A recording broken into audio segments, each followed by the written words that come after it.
On this episode of Teeter Talks, I had the absolute privilege and pleasure of speaking with John Sleeman, founder of Sleeman Breweries, and his son, Cooper Sleeman, talking all about working in a family business together, legacy, Al Capone comes up. I mean, you name it. We've talked about all the things, and I can't wait for you to hear this.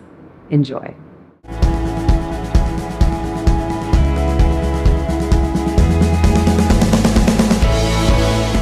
Hi, John. Hi, Cooper. Hi, Marissa. It's so great to see you guys. Nice to see you too. Thank you. Thank you. Thank you for letting me do this with you here at the Spring Mill Distillery. It's our pleasure. Thank you. I can honestly say you're probably the only two people that would get me to sit in a bar this early in the morning. So here we are, and this is great. And for me, it's really exciting because doing this podcast, it was really important for me to talk to people that I admire, who are doing great work, great leaders in business and in their communities. So I'm really excited to be doing this with both of you today. I do have to say, though, I know a lot about you. I've had some great conversations with both of you in the past. John, you're an amazing storyteller. But in preparing for this interview, there's not a lot of information about you guys on the internet. And I find that interesting. You know, with this iconic brand, you're well known. Generally, in this day and age, if you are running a big company or have a big brand, the CEOs and the people behind those brands are generally pretty well known. And I think we're all thinking of those guys who own some big companies in the US who you just can't get enough of them. You know what Jeff Bezos had for breakfast, you know what Elon Musk is doing on his weekends. But there's just not a lot of information out there about you guys. And I wonder if that's contrived. Tell me a little bit about that. We, as family, we like to look after our privacy. We think about building our business and our brands. You talk about Jeff Bezos' breakfast. I don't eat breakfast, so I can't imagine anybody. Darn, there goes one of my questions. Yeah. I don't know why anybody would want to know about John Sleeman's life. Plus, you know what?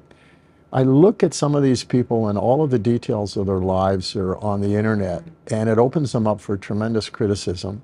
They lose their privacy.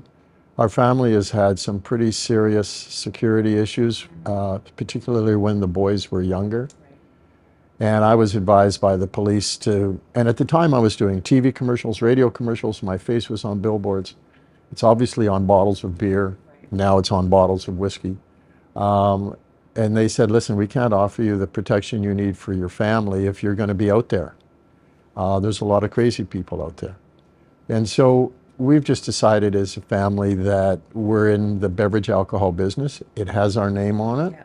Let's talk about what we do for a living and not what we do privately. Yeah. I would say that it's a rare perspective in this day and age, because I think a lot of times if you're an entrepreneur or a business owner and you're the face of your brand, I mean, your name is your brand. You're the face of the brand, that you feel like you owe it to your followers or your fans or your customers or your consumers to divulge everything, be authentic, put yourself out there. And, you know, as myself as a business owner, I always struggle with that. I like my privacy, right? I have private social accounts and I have public ones. And I think it's great to be able to tell business owners that you can keep parts of your life private and separate. But I'm curious, as you're launching this second brand now, so you launched Sleeman, you know, years ago, now you're on to the Spring Mill. Was it maybe a little bit easier back then because you didn't have to worry about social media and all those things? You were essentially the face of the brand, but in this day and age, does it present a different type of pressure to feel like you have to put yourself out there It more? was certainly different then, but I'll let Cooper talk to what it's like because he's the next generation and his generation deals with social media and we're active as a company, but I'll leave it to Cooper to talk about the personal side. Yeah, it's interesting because we've incorporated our name into this brand. Yes. Here at the distillery, and I'm getting a lot of pressure from third-party agents that want to market our brand and market our product, and they go, "It'd be really great if we could get you to do this and you to do that." And for us, I think my father noted on the privacy issues, the security issues that happened when we were younger. That was early on in the days of social media, and a lot of that particular incident issued from the early days of social media and people kind of putting everything out there, right? So it was quickly kind of snapped up. And then on a going forward basis, there's something kind of mysterious about learning about a brand but not knowing. I mean, it's amazing. I'll be outside walking by and someone would go, "Hey, I saw you driving your Lamborghini downtown." I don't have a Lamborghini. I was like, you have a Lamborghini? No, but you know what I mean? Like they just make these things up in their head. Now there's this whole story. Yeah. And I also think that, managing a business, you need to be a half decent human being. And in order, at least for me personally, I need my private time, right? To just ground myself. My wife is brilliant at that. She knocks me down pegs all the time, right? And Did a great job. And my mom was the same way, right? She was like, "Hey, yeah, like get off your high horse," kind of thing, right? I think it's a fresh perspective, because I think there's a lot of messages out there that you have to do the exact opposite. Your name's on the brand. You're the face of the business. This is part of the territory. This is what it comes with. You wanted to have a successful business. You want the fame and glory. Then you have to put yourself out there. And I think it's great that we're telling people to create some boundaries, and that you can separate yourself from the business, even though it's what you love and your family name's on it. You can still create that privacy. I am curious though, does this mean that there will be no book or no movie about the Sleeman family story? Is this? Yeah, I've been asked lots to do at least a book. Yeah. And I just said to Cooper and his brother, listen, you know all the stories, write them when I'm dead, so I don't have to do the interviews and justify it and have all my upset family come and say, why did you tell that story? I thought that was private. You're just going to put the pressure on the I'll put board. it on him. Yeah. It's so funny. I had the absolute honor of interviewing former Prime Minister Jean Chrétien a few years ago. He said the same thing. He goes, the real story will come out when I'm dead. That way everyone else can deal with it and I won't make anybody mad. So very similar response. Yeah. But if you guys did make a movie about the Sleeman story, let's just say, because it's a great story and we're going to dive into it. I mean, who would play you guys in the movie? I mean, ideally, who's playing Cooper Sleeman in this amazing movie? I couldn't tell you. I mean, I wouldn't wish that role for anyone. It would be, so you'd find some some new actor, some up and comer. Okay. Yeah. Okay. Somebody not flashy, someone just kind of a normal person. We'll have to think of someone. John, who's playing you in Well, this it movie? depends. If you wanted to have a classy guy, George Clooney. Oh, okay. All right, we'll see what he's doing. And if you wanted a guy who's really just like me, then it'd be that guy, Jeremy Clarkson. Okay. Yeah. who calls a spade a spade. Yeah. We'll see who's But he can hang out with royals and be polite. Right. But behind the scenes, he's just an average guy, and we're just an average family. Our name happens to be pretty well known, but you would probably be surprised at how average we are. You guys are pretty easy to be around. I do appreciate the time we spend, and it's a wonderful thing to have that, being able to disconnect from the business too. So in this movie, there's a George Clooney, there's another guy who's going to play Cooper. Yeah. But who is going to play Aunt Florian? Because Oh, this is a woman who has played a pivotal role in your life, in the success of all the things. Who would play her? And then you need to, then we're going to talk about her, because she's Well, let me think about Florian. She was pretty serious. She didn't smile and laugh and joke a lot, but she had a pretty tough life, I suppose. So I'd need to find an actress like maybe Meryl Streep or somebody who very serious actress. who had real real depth to her personality. Yeah. Yeah. Great intelligence, and the ability to see through the fog and figure out when people are misleading her. Yeah, she was quite a woman. This woman changed your life in a lot of ways. Sure did. So let's set the stage here. You grow up in Ottawa, Yes. Ontario, Canada. You have the Sleeman name, but it doesn't really mean much It means to you. nothing. It means nothing. My dad worked for Bell Telephone. There you go. And then you decide to leave home at 16. Yeah. You end up in England. You end up in the beer business. You come back to Canada a couple years later. You open a pub. Yes. And you get into the importing beer business. I mean, I think you're the guy to thank for having Guinness and Heineken and Stella in this country. Is that not true? Certainly in draft, yes. If you get a pint of Guinness poured somewhere, it's because of a company. I went to Ireland and made a deal with Guinness, and we started bringing it in. The same with Heineken and stuff like that. So in your early 20s, you are in the beer business in various capacities. Yeah. And then one day you sit down with your Aunt Florian and she drops a bomb on you. And what is this bomb? Well, she continued to live in Ottawa. I had moved After living in England, I came back to Canada and then ended up in Toronto and wanted to work for myself. So, as you say, built a pub, then started importing beer to supply my pub and other pubs.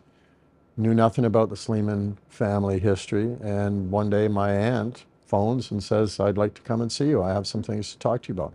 And I assumed there was some illness in the family. Right. Because my dad and I, and my mom and dad and I hadn't been speaking for years. And so she was the conduit of my dad's sister. So I thought it was some family crisis.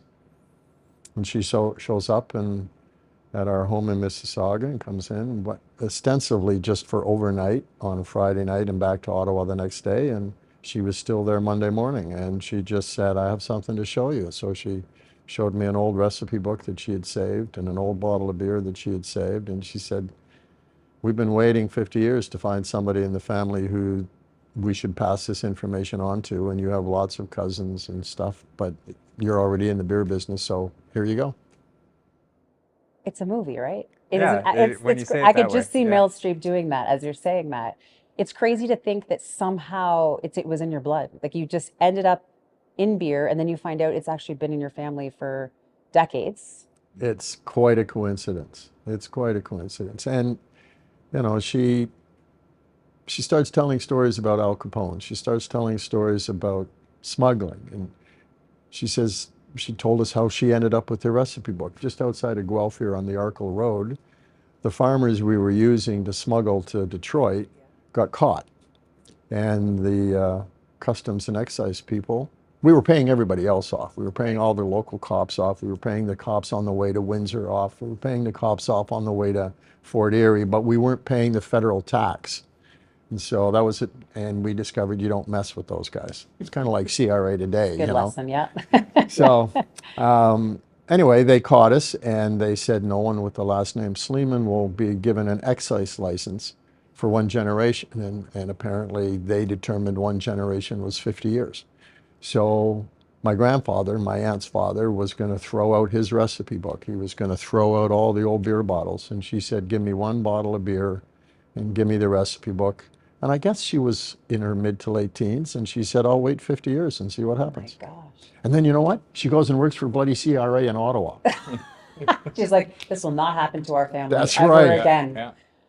It's an unbelievable story because the story of bootlegging and the prohibition, I mean, we learn it in history, we know the stories of it, but to hear that your family was in the thick, and I love how you say we, as if, you know, it was our family.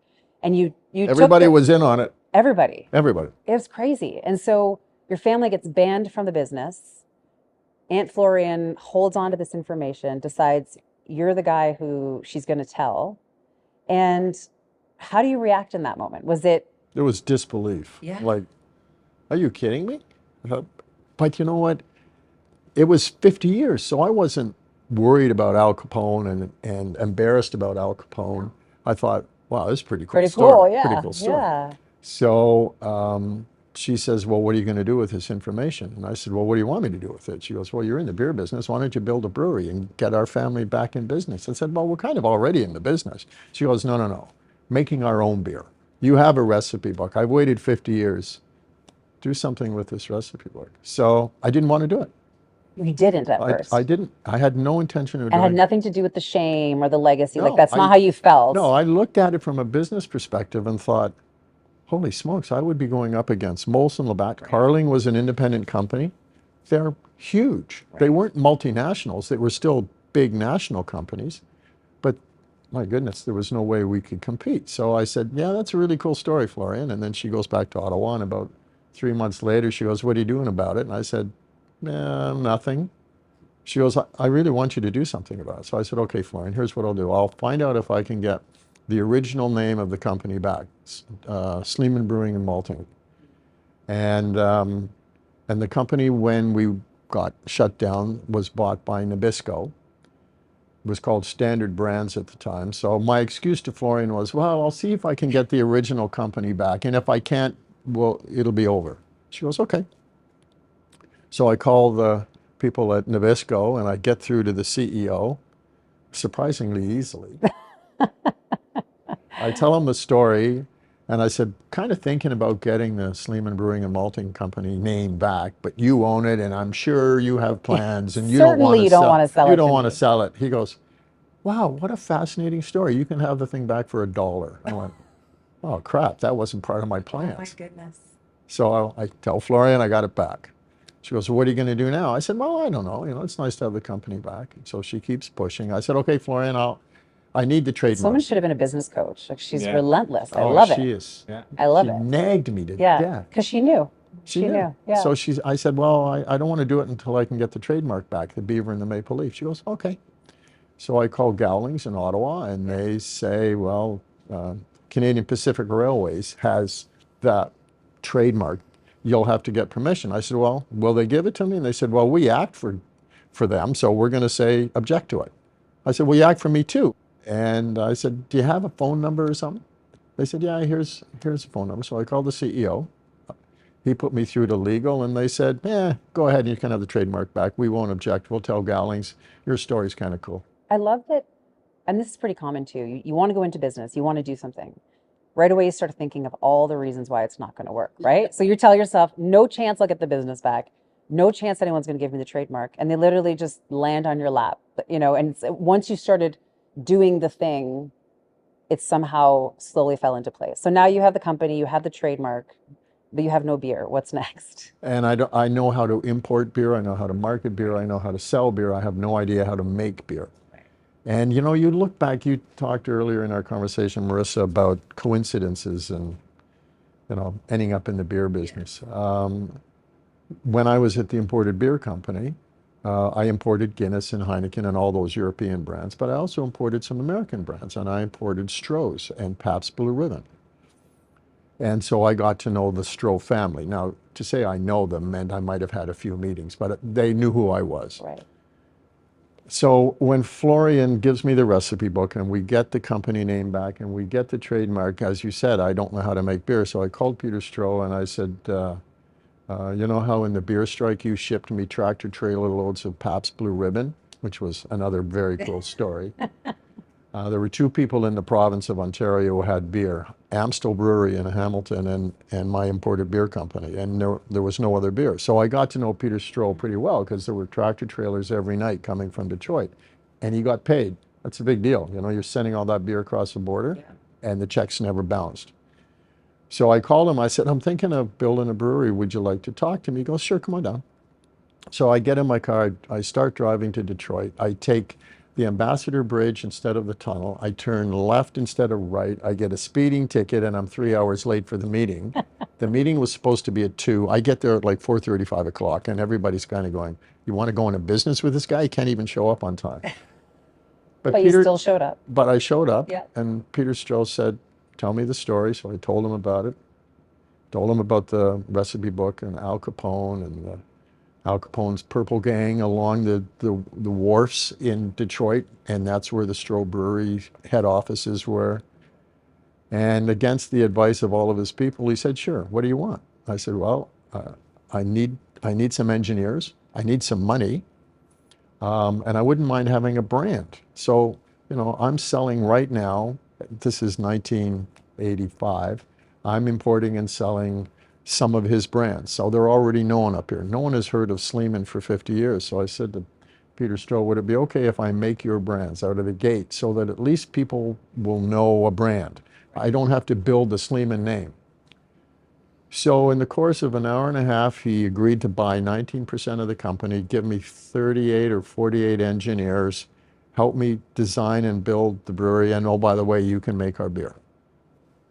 It's amazing what happens when you just ask. Don't ask, You don't don't get. ask, you don't get. I love it. Oh, clearly it's a family motto. I like It it. is. Oh, Yeah. do we have matching tattoos somewhere Yeah. that says No, that? I don't have any. Oh, okay, well, that's something to think about because I think that's a good one. No, I just think sometimes we get in our heads in business and in life, right? Where you're just like, well, surely they're going to say no, or surely this person, you really don't know what someone's going to say until you ask them, and then Well, you all got a that. 50. You got a 50-50 chance. Exactly, exactly. The amount of energy we put into anticipating or worrying or hypothesizing what someone's going to say, you might as well just take that energy and deal with whatever happens. So you start making beer.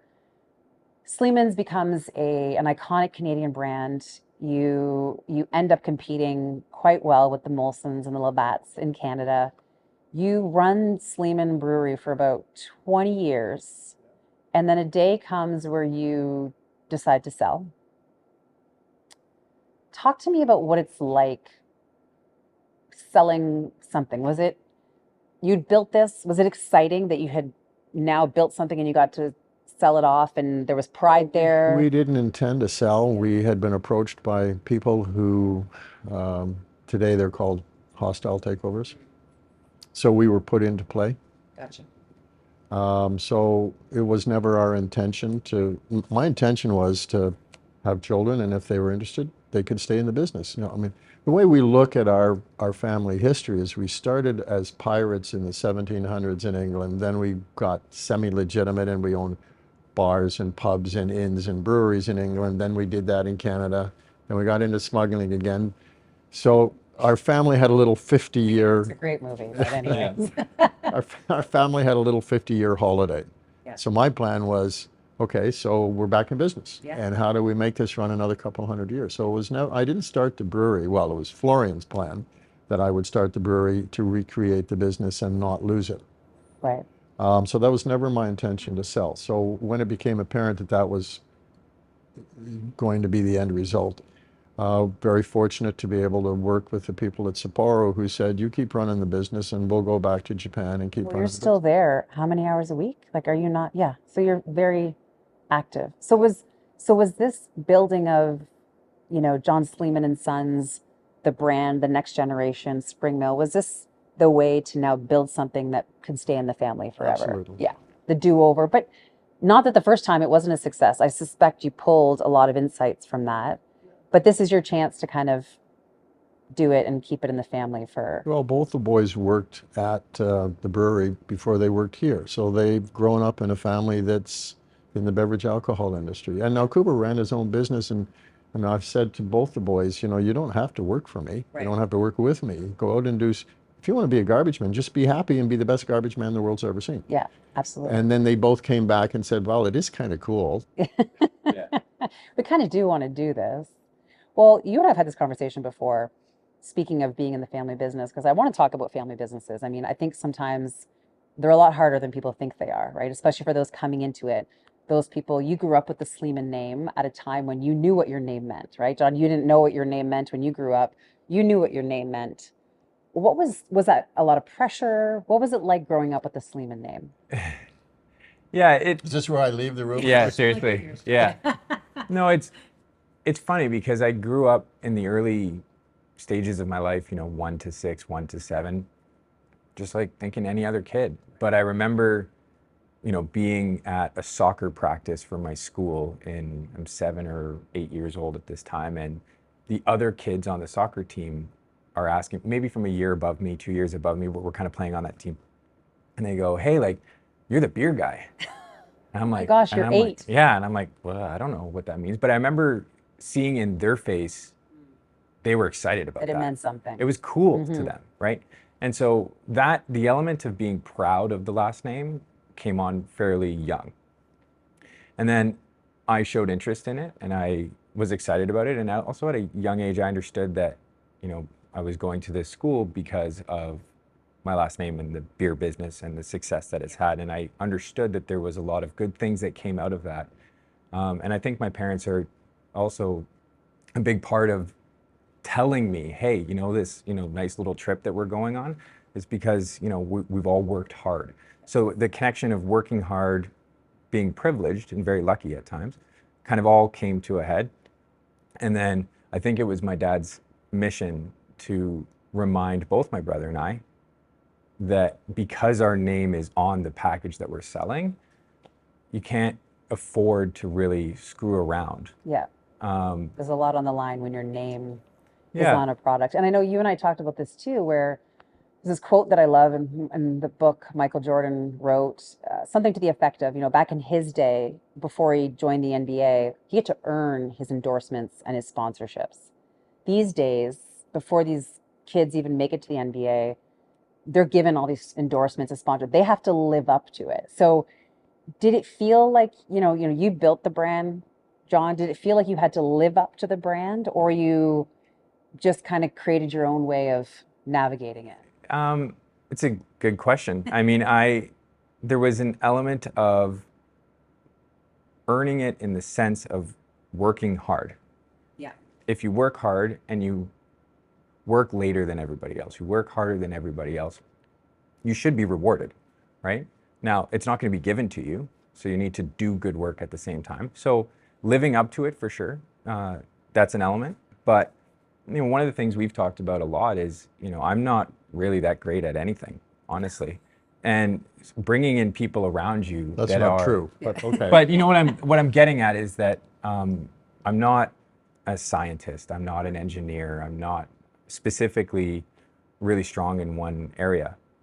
And we've had long conversations, on the way back from football practice around the dining room table about how, yeah, the brewery is a success and our name is on that brand, and it's on this brand too. Yeah. But there's no way that any of this would have been built without really focused, smart individuals that buy into the brand message, what you're doing, and feel like they want to be a part of it. And and that's what I kind of mean about not being good at anything. It's surrounding yourselves with first-class individuals is the way forward, right? And you build a company, and oftentimes it's only as successful as the people that you're able to build it with, right? And build it for, and people buy into you, and the culture that you create. And it kind of leads me to a question around your style as a leader, John. I mean, you built this company, you attracted a lot of great people, you had you still do, it's still a well-oiled machine as an organization. How do you describe yourself as a leader? Because it's a role you had to pick up pretty quickly running this organization. You know what, Marissa, I never think of myself as a leader. I don't think people work for me. I think people work with me. And I think any organization needs to have somebody, male or female, that, and I don't like this word because it's foreign to me, but a vision. Right, sure. Like, okay, so what do you want to do with this company? Where do you want to be?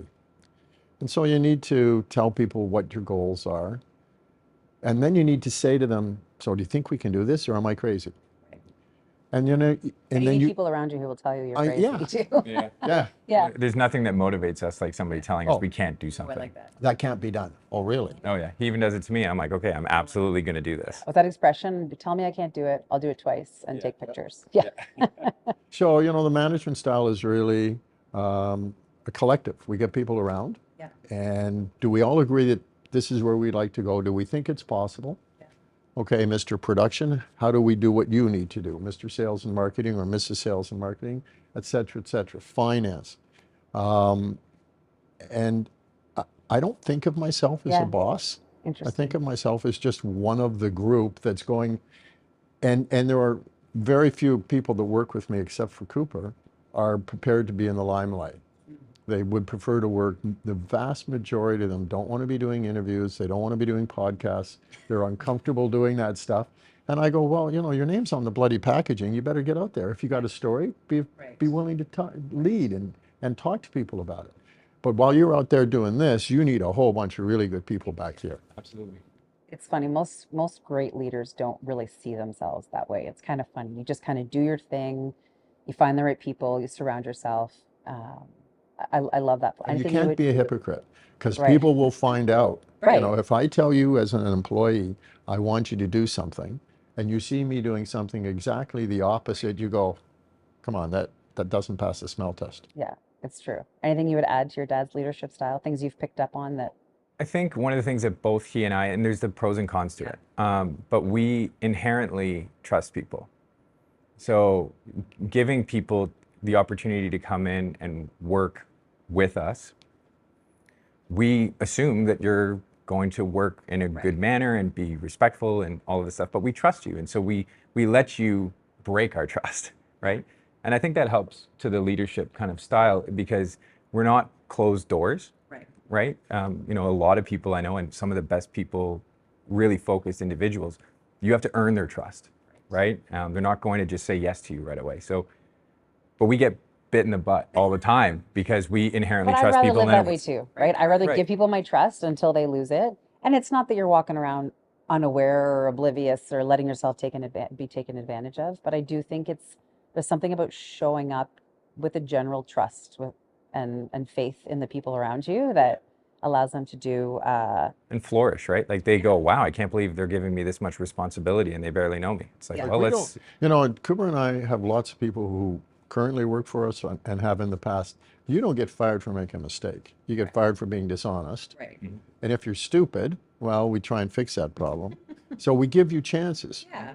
Yeah. You know, you'll get fired if you're dishonest and you're stealing from us. Right. But I make mistakes all the time. Yeah. And if I had a boss who fired me, I would never have been had any level of success. You know, people make mistakes, and 99% of them are honest. Yeah. And it's true. I mean, you're never gonna learn, and if your people aren't learning, who's that a reflection of, right? If they're making mistakes, truly, who's that a reflection of? I think that's a great takeaway. This is a family business. John Sleeman and Sons, we're sitting in the Spring Mill Distillery here. Your brother Quinn is here. I mean, someone has to hold down the fort while you guys are here Yeah. having fun in the bar doing a podcast. This is your first podcast, right? It is my first Oh, I podcast. feel very privileged. Well, hopefully I not hope your I last. don't screw it up. No, so far so good. So far so good. So what is it, we've talked a little bit about the brand. We've talked about, living up to the expectation of the brand. What is it actually like working with family all day? You want this one? No one wants to Yeah. answer the question. I mean, I say that. I think it's a real pleasure. Yeah. I think it's tremendously unique. Yeah. My wife, my brother's fiance, my mother, the ladies in our life Yes. do get a bit tired of us around the dining room table. More 'cause than, we more can't. than a bit. Yeah. Well, it's More than a always bit. right, and the business never sleeps, right? It really doesn't. So there's always something that we need to discuss or work through or talk. And I should note actually that my wife works in the beverage alcohol space at the brewery. My brother's fiance works in the wine industry here in Canada. So we're in it. We're in the bev out business for yeah, sure. yeah. But it's a real honor to be able to work in a family business, for sure. I mean, I wouldn't know what it's like the other side. Right. I mean, yeah, I ran my own little business for a couple years. And it was a staff of 3, and we were cleaning windows, and it was great. But I treated that relationship with the staff, our team, our little company, as a family. And they were looking at me like, why do we have to go for dinner on Thursday night together? I'm like, because that's when we're going to talk about This is stuff. what we do. Yeah, This is how- this is how we get through like the issues of the day, right? Yeah. So yeah, you got to immerse yourself in it. And we get along well. Yeah. That's good. It's tough. I think it's really tough. I don't think we have ever had any heated arguments. I mean, I joked with him at a management meeting a day or so ago about changing some labeling on a package, and he said no, and I said, why? Yeah. I want it. Yeah. But he was good. Yeah. He laughed and he smiled, and then he told me why it won't work. Okay, and I respect that, Yeah. Well, you both have so much invested. It's your point, when the name's on something and when you care so much about it, and when you've really decided to allow this brand to lead with the product itself, the quality, not the fame and the glory and the popularity. Speaking of popularity, why is every celebrity launching a vodka and a tequila? Is it less barriers to entry? Is it because it's cool? Is it, do we know why? Both of those, and it's a great way to make money. So, with the exception of George Clooney, who actually did develop his own. I'm sensing you're a fan. I have always wanted to be George freaking. I mean, who's not a George Clooney fan? But Yeah, for different reasons. Yeah. fair enough. We'll get him on the podcast. So There you go. Yeah. So he actually. I want to listen to that. Okay, you can come. Yeah. It is easy to get in if you can find someone to make the liquid. Right. And the general thinking is create a brand, put a superstar, sell it for a whole lot of money, and then it's somebody else's problem, and the guy makes money and goes away. Yeah. So what we're doing is, and again, this sounds a little bit ostentatious, and I don't know how else to put it, but when I was talking to the boys and anybody else in the family that would listen, I said, what I want to do here is create like a Johnny Walker thing, where it's around the world long after I'm dead and gone. Legacy. It's around the Legacy. world. It's a legacy. Yes. And there's a Mr. Johnny Walker, there's a Mr. Cooper Sleeman or his kids. And that takes infinitely more patience and time and money than because you got to build the place. And then you got to stand behind it. And you got to hang around while your whiskey ages and someone else just goes and buys fresh whiskey and puts their label on it. Right. So it's an entirely different way of getting into business. And it goes back to your earlier question about why in the hell am I doing this? Well, I thought I'd be giving them the brewery. Yeah. Didn't work. Okay, so let's do something else. It's amazing that you've all been able to get your hands dirty in the legacy now, right? So to your point, them inheriting something, well, now you're building this legacy together, Yeah. which is, And he often talks about his kids, if and when. I've heard you say the same thing too. Kids you don't even have yet. Yeah. Oh, these kids are screwed. Like, Yeah. you are going to work. kids we haven't even had yet. Yeah, that's one of the things that I have realized about this particular side of the beverage alcohol business is that spirits is such a long grind, and it's so capital intensive. One of the most famous whiskeys in the world right now is a bourbon. It's very difficult to get your hands on, called Pappy Van Winkle. And I believe, if I'm not mistaken, it was only within the last 5 to 10 years that they went in the positive, but they've been around for 50 some odd, whatever it is. So yeah, buying the grain, ensuring that it's good quality coming off of the still, putting it into a barrel, and then waiting 10 years can be a painstaking process. And then trying to keep the brand, the building, the business alive throughout that entire process is a real challenge. And so over the last 5 years, 6 years, I've slowly come to realize that all this hard work I'm putting in, it might be my grandkids that ultimately Not going to benefit you, but it's going to benefit someone down the line. Right, and I hope that that does happen, because it's such a clear message for us that we want high quality spirits, and in order to do that and have a brand that stands the test of time, you can't be just throwing a celebrity's name on a bottle and selling it, and you're on to the next. Right. So it's a We'd whole all love the money that goes with that. Sure. Well, yeah. Well, and now I'm curious because we've talked about George Clooney, we talked about your movie. If you did get a celebrity to endorse your Spring Mill, and I know you have a variety of products, who would be the celebrity that wouldn't? I mean, I know your name's on it, but if you had to find a celebrity to endorse your products, who is this celebrity? And that's the thing about celebrities, right? Is like you look at some homegrown Canadian celebrities, most notably close to here would be Justin Bieber. Right. You look at other Canadian celebrities that haven't made their own spirits quite yet. You've got Seth Rogen out in BC, right? So I think for me, we're so proud to be Canadian that it would have to be someone that would be Canadian. And someone we respect. But the problem is that I'm now not in control of the habits that they have and what they do. Right? Justin Bieber's in a Lamborghini and throws pee out the side of his door in downtown LA. All of a sudden, our brand just got. So it's much easier just to control the three of you than it is to try to control someone else. His mom does a good job of controlling the three of us. There you go. Right. There's no way we can control that. I won't, because this is going to go out, I won't mention names, but for years our brewery competed with a very good beer from Eastern Canada. And there was someone who was the actor who played this ancestral person. Yes. And then this actor got in trouble. Right. And the brand has never really fully recovered. And that's because it was associated with this person, which when things were great, it really helped. But one mistake, and you talked earlier about social media, you can't hide mistakes. Sadly, no. And your obsession with brand and tradition and preserving family tradition, legacy, quality, I mean, it doesn't surprise me that you would not let someone else run with that. Even when you talk about marketing your product and how it's done, it's amazing to see how much control and respect and how sacred the brand is to you, right? It's because I think sometimes brands take on a kind of an entity of themselves sometimes, right? And it starts to control where the business is going, where it's saying, no, instead of following the trends and following where we think this, what actually is the brand and how do we stay, again, not one of my favorite words, but authentic, right, to the brand. I really admire that you guys have really kind of figured out, these are our values and everything that's kind of at the center, and we just orbit around our values and everything that we do. And there's added pressure, Marissa, because you and I, the three of us, are sitting here in the distillery, which is our family controls this distillery.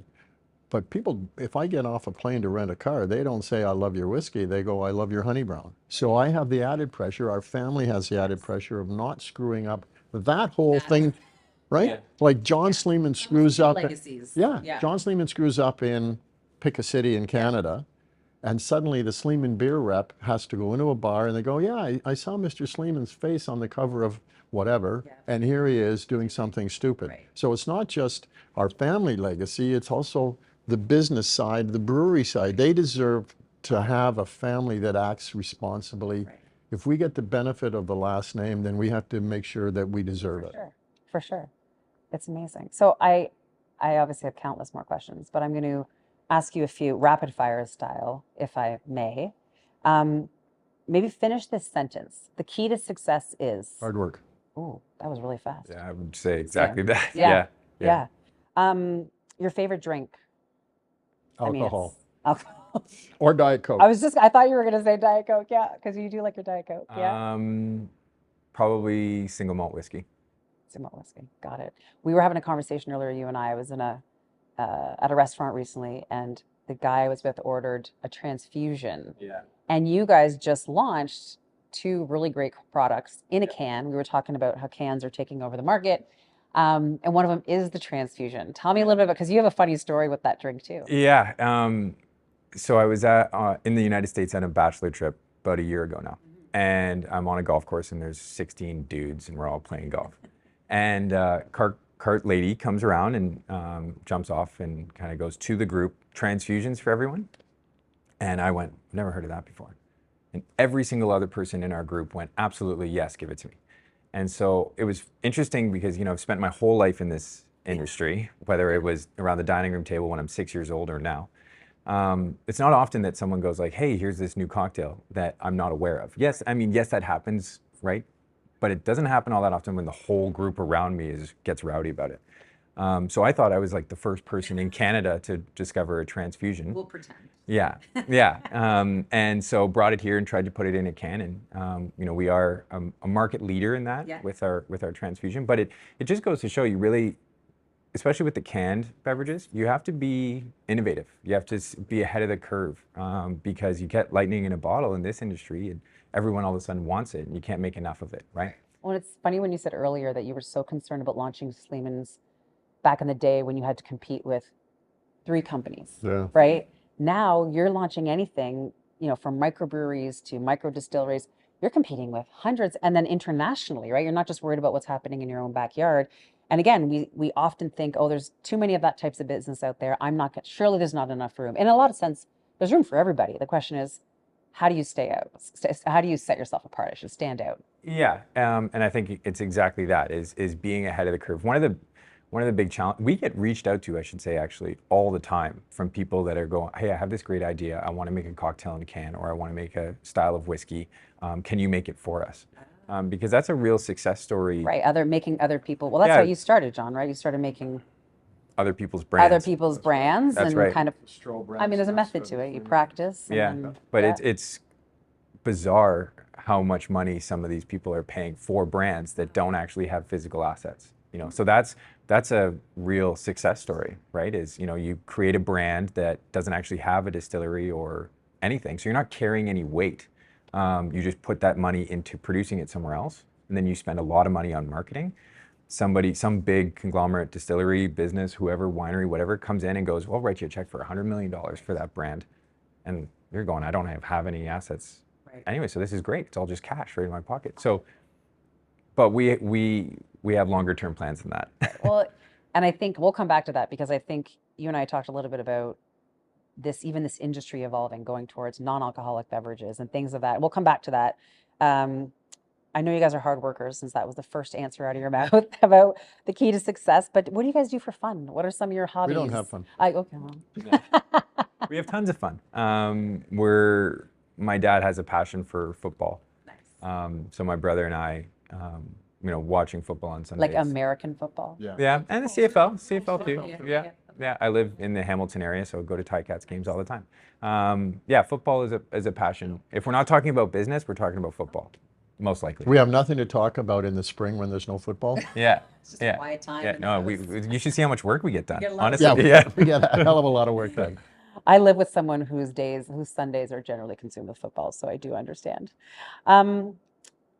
The most famous person in your cell phone or in your Rolodex? I don't have any famous. I don't know Probably any famous. him. He's the most, okay. You don't have any famous people in your Rolodex? I don't believe that. No? No, No, I certainly have relationships with people, but He doesn't put any the names in his phones. They're all actual phone numbers. Like seriously. Yeah. So and so. Yeah. Oh Well, yeah. that's It's why if your crazy. phone ever gets stolen, then Oh yeah. no one could ever. Oh yeah. Yeah. There's no names in it. Okay, It's so what bizarre. about a good celebrity encounter story? Any good meetings with interesting people? well, I mean, we were talking earlier about Jean Chrétien, and um, I don't know how this happened, but when Because he loves beer, so I'm sure he well, found that, you. somebody Bill Laidlaw put us together, and there were some receptions when the Prime Minister used to live at 24 Sussex. We were invited. I think his mom and I were invited primarily because we offered to give them some beer. You came with the free beer. Yeah. But the number of times I met Mark Cullen yesterday at the beer store, and he goes, "Love your beer." I said, "Love your radio show." I mean, Oh, nice. so there's all Yeah. kinds of people, from prime ministers. Our family is fortunate enough to do some work for the British royal family, which there are rules about what you can and can't say about that. So we have all kinds of interesting relationships. But then you get off a plane in Tofino and someone's enamored with us because we make beer, and we go, "Well, we're not famous. We're That's just funny. Joe Average, you know." Joe Average. Joe average. Yeah. Do you remember, and I'm asking this because I remember I was gonna ask you the first time you maybe were somewhere and you walked into a restaurant or you were at a barbecue and you saw someone drinking like a Sleeman beer for the first time, or someone, drinking a Spring Mill product. Because I remember years ago hearing from the founder of Tom's Shoes. So they're the shoe company where you buy a pair of shoes and they donate a pair of shoes to someone in a third world country. And he goes, I'll never forget the first time I'm in the airport and I see this woman wearing Tom's shoes. And he said, I had to go up to her. And doesn't this woman start to proceed by telling me my whole life story? She's like, well, the founder of these shoes is this guy named Blake. And she goes on to tell the whole story. So, he goes, it was just so amazing that not only did she have purchased my shoes, but she understood my brand and my vision, and she fully regurgitated back to me. She had no idea who I was, but regurgitated back to me because it was a really special moment. So do you guys have a moment where you remember Well, seeing? Cooper has more of these. Apparently, people say they talk to him and go, "Well, I know Cooper Sleeman," and they're talking right to him. I have had that happen before. Someone like brag about knowing me to me, which was bizarre. That was so funny. But no, I remember we had a little puppy growing up, and you promise, oh, I'm gonna walk the dog all the time, and then it becomes a chore, and you're like, So I'm in the park, right around the corner from our house, and walking the dog, and I'm young enough to know that they teach you littering is not okay, right? So I understood that, and so there's a Sleeman beer bottle in the park, right? So I come home, I'm like, Dad, like someone littered, but it's our product. And he goes, you made it when there's beer in the park, right? And so I was waiting for that moment with this distillery, and it happened about 2 or 3 summers ago. I was in a park in Toronto, and we have little kind of smaller bottles of vodka and gin, and there was one in the park. And I went, and immediately I picked it up and put it in the recycling, but I went, we made it. Success. You when my you find goodness, empties in the that's park. hysterical. People are littering our products. Thank you. You know you've made it when you find your products. I think that's hilarious. Yeah. So you're running this business. You're obviously very busy. You're very consumed still by Sleeman's Brewery. You're here doing this. I mean, do you plan on retiring someday? No. Okay. Do we want to talk about that at all, or? Sure. I mean, I like what I do. Yeah. And I will think about retiring when Cooper and his brother have more time to bring people in under them so they can be more the face of the business. Right. Work on the business versus in the business. Yeah. Because when you create a consumer product and you're stupid enough to put your name on it, people are interested in you. That's another podcast. Yeah, another podcast. Yeah. So I don't see that. I don't see slowing down for another 5 or 10 years. I think, my dad will be involved right to the bitter end. Yeah. And there's a lot of experience there and there's useful information. I mean, unless he goes brain dead, like he will be of value to not only the brewery, which Sapporo lean on him a lot for input on the Canadian industry and North American industry, right? It's a tremendous value, really tremendous value. Can't think of a better situation than having someone that has 30, 40, 50 years in the industry, in your business, right? So it's not like I'm pushing him out. Not yet anyways. No. Yeah. I think it's true. I mean, I think retirement's a funny thing, right? It's like, well, how I still have more to give. I think a lot of people struggle with that. I still have more to give. I still want to contribute, and I need to find a way to have impact. And I think it's great that you have something that you can do for as long as you want to. Speaking of impact, I know, and I know you guys won't talk about yourselves this way, but you guys are massive supporters of your community in a number of different ways that you're always trying to give back wherever and however you can. You were actually honored with the Order of Canada. Talk a little bit about that award because there's also Lifetime Achievement Awards. You guys have won Community Builder Awards. But I'd love to talk about that award specifically and then maybe a little bit your philosophy on why it's so important to give back. Well, I continue to be a little embarrassed about the Really? Order of Canada. Well, there's people who are saving lives. There's doctors. There's all kinds of people who are really contributing to the well-being of mankind. And I make alcohol. You've also employed a lot of people Yeah, and we pay an support awful lot of communities. taxes. Yeah.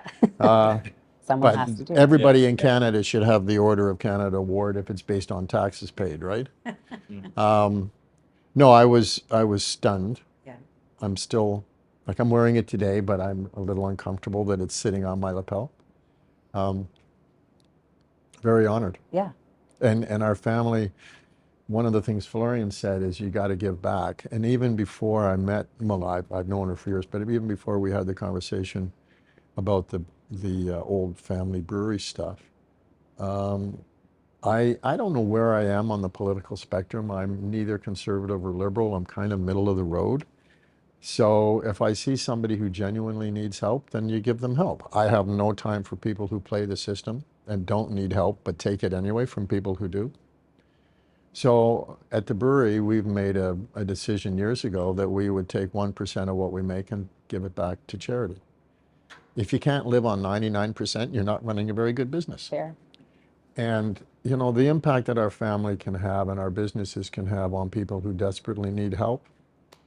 Like our family, one of our homes is in Oakville. The boys were raised there and went to a very nice school. But I didn't know that there's a school in Oakville, for instance, I'll use this as an example, where kids come and their parents can't get out of bed in the morning and put the kids out the door in January, and sometimes they don't even have clothes on and they'll have no breakfast. This is a public school. Yeah. Those schools are in every community, sadly, But right? who would have thought they'd be in Oakville, Yeah. So our family supports a breakfast program, and once or twice a year, sometimes Cooper goes, I tend to go, Julie, his mom goes. We'll go in and make breakfast for the kids So because you know fun. what, it grounds you. Yeah. It's so fun. It's so easy to think, my last name and the bank account and the travel and the fame and all of that. Well, that's like this much of the population. There's this much needs some TLC. And not everybody thinks that way, right? I mean, I hope everybody that can does find a way to give back in their own way. I think it looks different for everybody. But I think it's wonderful what you do. And I think it's amazing as a business. There's a saying or something that I figured out years ago was your businesses are only as strong as the communities in which they exist, right? That's true. It's so important. Speaking of awards, your products are winning awards. They're getting recognized. This little brewery from Guelph, Ontario, distillery Well, from both, Guelph, yeah. Ontario, both. Yeah. Yeah. Talk about that a little bit. What does that feel like? Well, the fact that it happened this early is kind of shocking for me. It was 12, 14 years ago that, maybe even more, that my dad went, I want to make a distillery. And we're going to make a distillery that's going to make some of the best liquids this country's ever seen. And when I was at that age, I went, great. Sure. Yeah, Let's do that. Let's do Yeah. that. That sounds like fun. As I kind of mentioned earlier, the beer industry, you can buy grain, turn around within a month, and you're moving. For us to get our products out, it's years and years and years. And so we went to the Canadian National Whiskey Awards this year, which is in Victoria, BC, every year. And I had to convince our director of finance that I should be going because I just wanted to learn more about how that event works. This was the first time we were going. This is the first time we were submitting any products. And 3 out of the 4 whiskeys we submitted won awards, one of which a silver medal, which is my brother's contribution to the business. He's a Cooper by trade, so makes barrels for us. It's quite a process that involves writing a letter and cutting down the trees and the whole 9 yards. And that whiskey won a silver. And I remember I'm sitting kind of in the back corner of the room because, again, I didn't think we were going to win anything. And they kind of go, and the silver medal goes to John Sleeman and Sons, Spring Mill Distillery. And everyone kind of went, Who are those guys? who's that? Like, Wow. right? A So true underdog. I love it. yeah, and there's Yeah. the biggest players in Canada in that room, and we took home a silver medal. So I'm very proud of that. And it just goes to show that, when we have that vision, I know you don't particularly like that word. It's like me but with authenticity. I get yeah, it. Edit that out. It's yeah, there you go. overused. Yeah. Yeah, that part of our journey has already started to come true, and we have a long way to go. We have a lot more products that are going to be coming available, and it's amazing how many people go, "Oh, you've won awards," right? Before it was like, "I'm making great product," and now it's kind of justified that. Yeah. So it's an honor. It's nice when you get that external validation. I mean, I'm sure you guys are having a great time. Obviously, your commitment to quality means you're making good stuff. You know what's going into these products. You know it's, the type of product you're putting out. But it's always nice when someone else agrees Kind of and goes, "Hey, yeah," validates. especially someone that actually knows this Right. business, and you're not just buying an award, right? It's like someone that went, "I've tried a bunch of whiskeys and I really like yours, and I think yours deserves a silver medal." I'm like, wow, Yeah, it's an that's honor. amazing. Congratulations. Yeah. So what's next? I mean, we talked about there's no slowing down. We're working hard. We've got big plans. We've got legacies for these unborn children to fulfill. And what do we, what are some of the big bucket list items that we need to cross off? Me personally, I would like this business as a bucket list, honestly, this business to stand on its own 2 feet and kind of watch it go. Yeah. That would be a big bucket list item for me. I mean, I'm still young in my career. I mean, newly married. I mean, I've been with my wife now for 12 years or whatever it is. So there's some personal goals. Yeah. And some exciting things in that world, Yeah. But you can get him going on What's next? what's next. I mean, I remember we had just opened the doors here, like just opened the doors here. I was And afraid he was going to bring this up. And he goes, "I think we should open a winery next." I'm like, You're like, okay, give me 5 geez, years. man. Yeah. I love that though. I love that. yeah. Serial entrepreneur. Dad, can you just focus, please, on one thing? Cuts the ribbon, turns around and Well, buys a winery. you know Yeah. what I'm thinking? Okay, so we got the place open. He's going to run it. Okay, I'm going to go and do a winery in Italy because I like Italian wine. My wife goes, "This is not happening." No. We need to figure out who was playing her in a movie because she sounds like a pivotal Oh. character as Yeah. well. Oh, she's a character. People go like, how, what's it like being a Sleeman? What's it like being in the house? And what's it like having your dad? And I'm like, Dad's if great, you really, but- if you really want to know about our family, you should meet my mom. That's amazing. We'll Honestly. have her on the podcast next. Yeah, good luck with that. Yeah. Well, the kids were raised, Julie and I have this scale of discipline. And because she was an at-home mom, and also because she's good at it, if the kids really screwed up on a scale of 1 to 10, she'd handle the 1 to 6 or 7. But if it was an 8, 9, or 10, it was, you wait till your dad comes home. Oh, goodness. But that was great because they never screwed up. And, No, and an 8, she 9, had or everything 10, under control. She scared the hell out of them. Been there once or twice. Never again. Never again. So I said we would talk about, before you talk about what's next, but I suspect this might be where you might go, we talked about non-alcoholic beverages. Let's talk about that for a second. The industry, obviously, we're seeing less known brands come out with non-alcoholic alternatives, but we're also seeing fairly reputable brands. You said this morning there's a really great Guinness product that There's a great Guinness came product, a out. great Heineken product. The Budweiser people have a great beer. Sleeman is in the process of investing millions and millions of dollars to create a beer in-house that we create the beer and then we take the alcohol out so you get the taste of the beer. I mean, the jury's still out about how big that sector is going to get, but more and more people, well, I mean, I heard yesterday that the provincial government here in Ontario is making drinking and driving the penalties even more severe. So it used to be that if you drank a non-alcoholic product, it's because you were the unlucky bugger that was now the DD for the evening.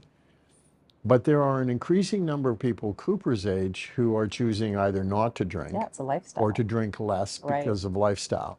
So, you know, in Europe, non-alcoholic beer is much, much, much more popular than it is in North America. But if you think of the Europeans, they've always had a very sophisticated culture of alcohol consumption. You know, they don't start drinking at noon and getting plastered. They have a glass of wine at lunch. They just drink all day consistently. Yes, I like that culture. Yeah. So we think it's here to stay. Yeah. We don't know how big it's going to get. Beer sales with alcohol, beer sales are flat. Yeah. And people are shifting. Some people are drinking more wine. And as Cooper said, some people are switching to RTDs. He's ready to drink products like his Transfusion and the Mule. Some people are drinking spirits. So we just think we can't afford not to be in that business. I don't think we have any plans here at the distillery to do a non-alcoholic product. I think the thinking is, let's see, the brewery has more resources. Let's see how it goes there. Yeah. And because there's mocktails, but you know, our staff here can make you a mocktail. Yeah. Would we go out of our way to produce a product that is a mocktail? I don't know. Yeah. It's interesting. And to your point, it's always questionable early on when you see these types of trends. Is it here to stay? Is this or is this just a kind of something that's happening on a whim? But I think it's great, to your point, always staying ahead of the curve, being on the innovation side of it. Was it RTD that you said? Ready to drink? Ready to drink. That sounds better than in a can. Yeah, there you go. Yeah. Got a nice ring to it. I did learn that today. That's nice. There you go. Well, listen, it was a pleasure speaking to both of you. I always appreciate you guys welcoming me into your home here and being Well, you made it easy for us. Thank you. Well, thank you. Thank you. And I do wish you guys continued success, and thank you for all the good you're doing in our communities, and look forward to the movie. You'll have to talk to him about that. Yeah. One day. Yeah. Thank you, Marissa. That was My great. pleasure. Thanks, guys. Thank you.